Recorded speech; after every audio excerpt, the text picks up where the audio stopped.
Puji Tuhan, selamat pagi Bapak Ibu yang diberkati Tuhan. Apa kabarnya? Pagi hari ini kita bersama-sama mendengarkan renungan kebenaran firman Tuhan. Sebelumnya kita bersatu di dalam doa.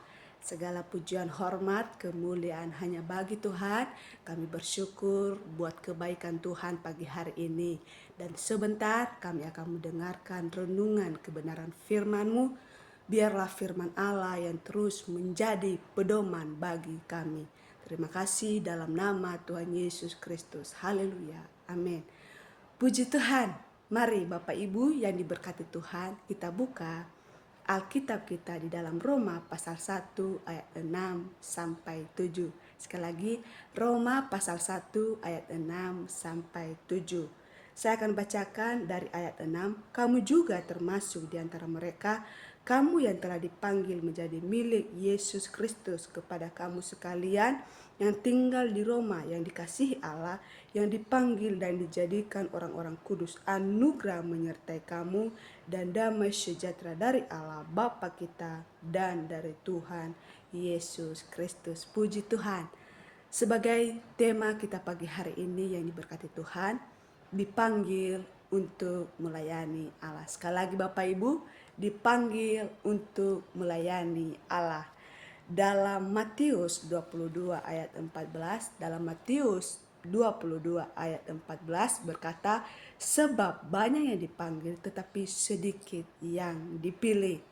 Ya, di ayat 14 sekali lagi, sebab banyak yang dipanggil tetapi sedikit yang dipilih. Kembali ke dalam Roma pasal 1 ayat 6 sampai 7, itu dikatakan dialah yang memanggil kamu dan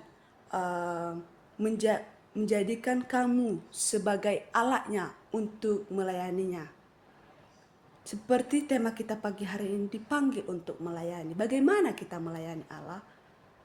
Dalam setiap yang kita kerjakan, melayani Allah bukan cuma sekedar, tetapi melayani Allah dengan setulus hati, melayani Allah dengan segenap hati.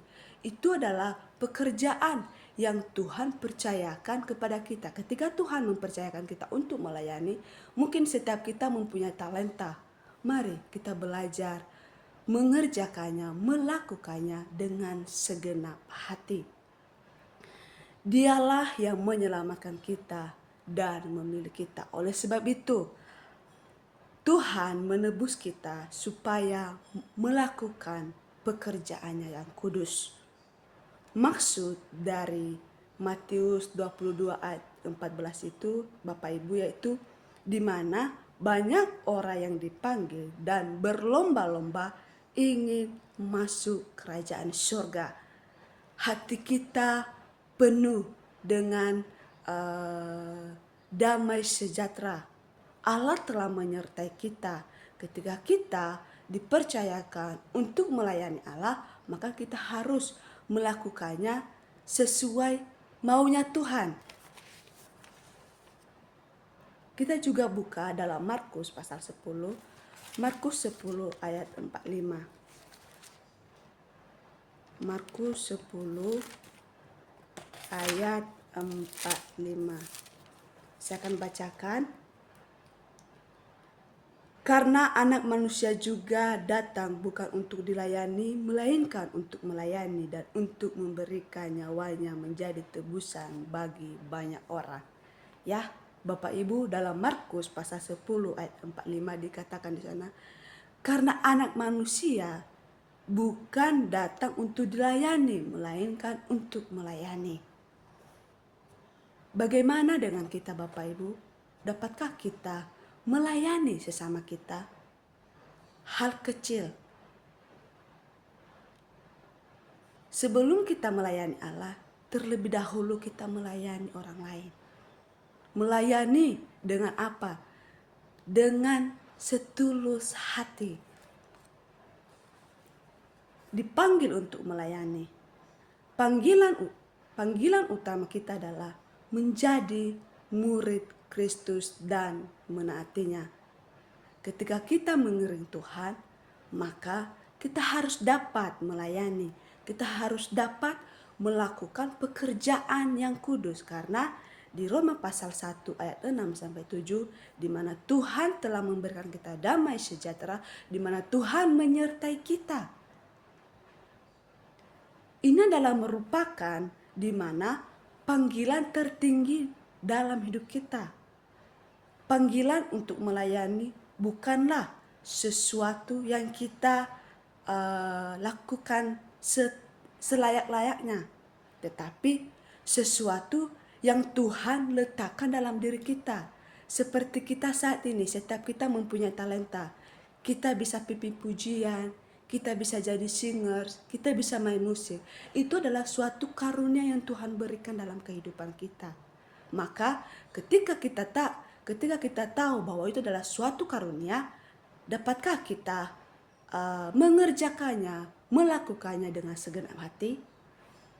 Nah, dapat kita lihat dalam Perjanjian Lama dan Perjanjian Baru, di sana pun kita dapat menemukan di mana Allah memanggil seseorang untuk dirinya dan pekerjaannya. Bapak Ibu tahu, salah satunya adalah Abraham. Abraham dipanggil untuk meninggalkan segala kepunyaannya. Kenapa?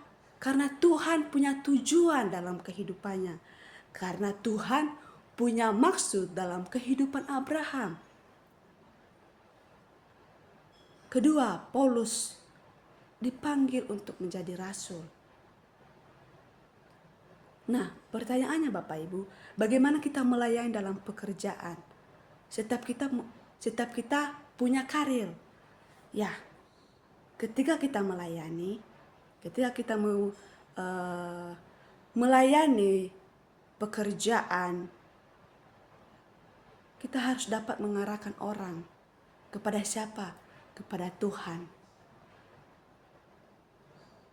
Karena melalui perkataan dan perbuatan, kita dapat juga berpartisipasi dengan Tuhan sebagaimana kita rekan kerjanya untuk memenuhi panggilan Tuhan. Mari kita harus dapat melayani Allah dengan karir kita.